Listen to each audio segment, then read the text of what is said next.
Akibat video singkat.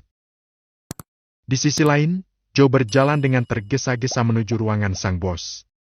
Setelah mendapat informasi dari Boy, bergerak cepat meninggalkan pekerjaannya.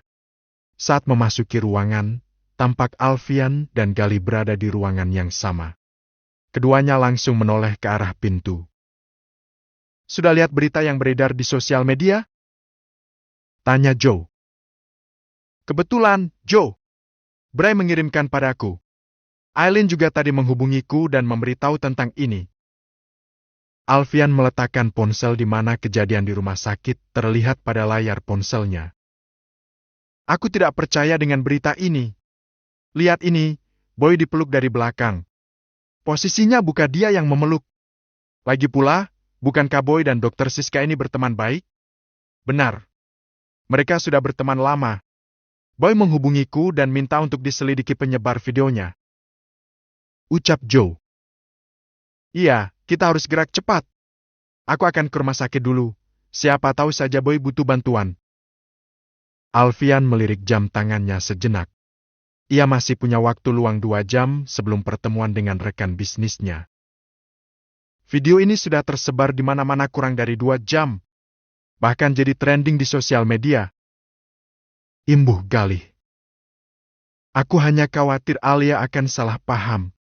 Apalagi mereka baru 2 hari menikah," tutur Alfian. "Aku akan menemui Bara dulu." Alfian baru akan berdiri ketika terdengar suara ketukan pintu. Bara muncul di ambang pintu dengan menggenggam ponsel di tangannya. Wajah lelaki itu terlihat datar seperti menahan amarah. "Aku melihat berita di sosial media tentang Boy dan teman wanitanya," ucap Bara. "Ya, kami juga sudah melihatnya. Aku baru akan ke rumah sakit untuk menemui Boy." Bara mengangguk. Ponsel di tangannya ia masukkan ke saku. "Silakan duduk." Pimpinan rumah sakit menunjuk kursi di hadapannya. Boy segera duduk di kursi tengah, agak berjarak dari Siska. Wanita itu masih terisak-isak dan mengusap air matanya dengan tisu. "Sudah lihat berita yang beredar?" tanya pria paruh baya itu lagi. "Sudah, dokter," jawab Boy menatap tanpa ragu. "Iya, sekarang nama rumah sakit kita terserat dan menjadi perbincangan publik.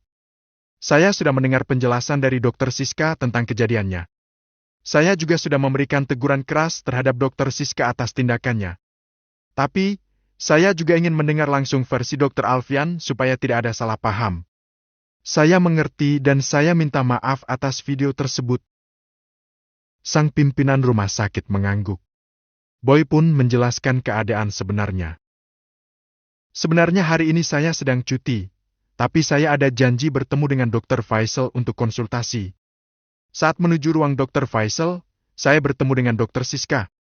Kejadiannya berlangsung cepat dan tidak terduga. Saya juga tidak tahu kalau ada yang merekam kami. Itulah masalahnya karena kejadian di tempat umum, segala kemungkinan bisa saja terjadi. Saya menyayangkan hal tersebut. Seharusnya sebagai tenaga medis, Dr. Alfian dan Dr. Siska bisa menjaga etika dan menghormati profesi kedokteran." Boy menarik napas panjang. Apalagi Dr. Alfian sudah menikah. Walaupun pernikahan belum diumumkan, tapi tentu kejadian seperti ini akan mengundang perhatian masyarakat. Orang-orang mencari informasi tentang Anda, termasuk status pernikahan. Orang-orang akan berasumsi tentang adanya perselingkuhan. Boy menunduk, paham dengan berbagai resiko yang mungkin akan timbul setelah kejadian ini. "Saya minta maaf, dokter. Insya Allah, kejadian ini tidak akan terulang lagi."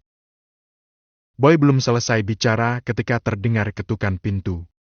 Ketika dipersilahkan untuk masuk, kedua orang tua Siska tampak berdiri dengan memasang wajah murka. Keduanya langsung begitu mendapat izin dari sang direktur. Sang ayah bersalaman dengan pimpinan rumah sakit, sementara ibunya memeluk Siska yang menangis.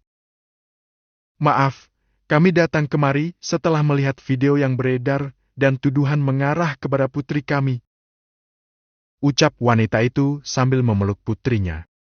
Ia melirik Boy yang duduk tak jauh dari mereka. Berteman cukup lama, Tentu kedua orang tua Siska mengenal Boy yang merupakan putra sulung di keluarga Darmawan. Saya yakin putri saya bisa menjaga kehormatannya sebagai wanita. Dia tidak akan melakukan tindakan tercela di depan umum kalau tidak dirayu atau dipaksa. Ucap pria paruh baya yang merupakan ayah Siska. Mohon tenang. Kita bisa bicara baik-baik. Saya sudah bicara dengan dokter Siska dan menanyakan kejadian sebenarnya. Dokter Siska pun sudah menjelaskan kepada saya. Sahut pimpinan rumah sakit. Siska, apa yang terjadi? Bagaimana video itu bisa beredar?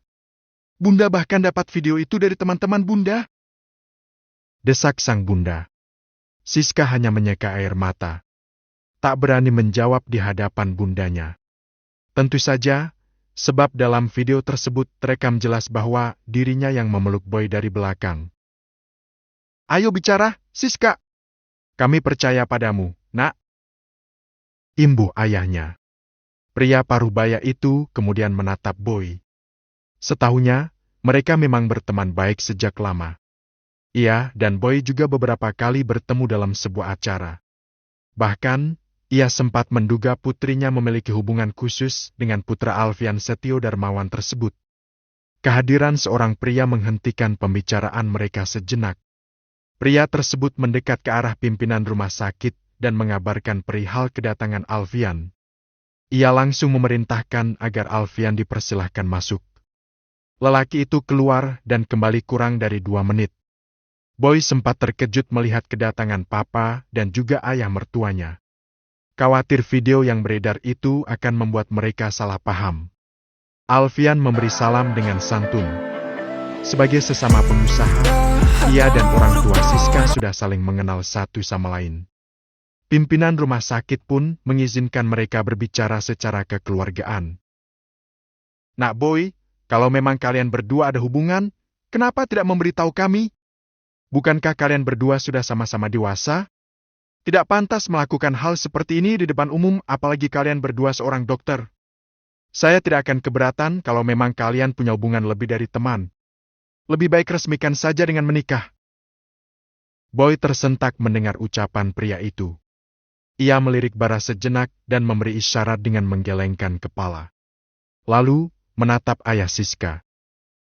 Saya dan Siska tidak punya hubungan lebih dari teman, Om. Lagi pula, saya sudah menikah 2 hari lalu. Apa? Sudah menikah? Tanyanya terkejut. Benar. Angguk Boy. Berarti kamu hanya ingin mempermainkan anak saya? Apa kamu tidak pikirkan apa akibat yang akan diterima Siska dari kejadian ini? Dia bisa dipermalukan dan dianggap tidak punya etika. Boy kembali menatap mata lelaki itu dengan tajam. Maaf, kalau saya harus mengatakan ini. Siska yang memeluk saya dari belakang. Saya sudah berusaha menjauh dan memperingatkan, tapi kejadian cepat itu rupanya sudah direkam oleh orang tidak bertanggung jawab. Om boleh tanya kepada Siska siapa yang memulai? Pria paruh baya itu tampak menahan amarah. Ia menunduk dengan wajah merah padam. Sementara Boy masih terlihat cukup tenang menghadapi situasi di ruangan yang semakin kacau. Bara yang sejak tadi diam itu menghela napas.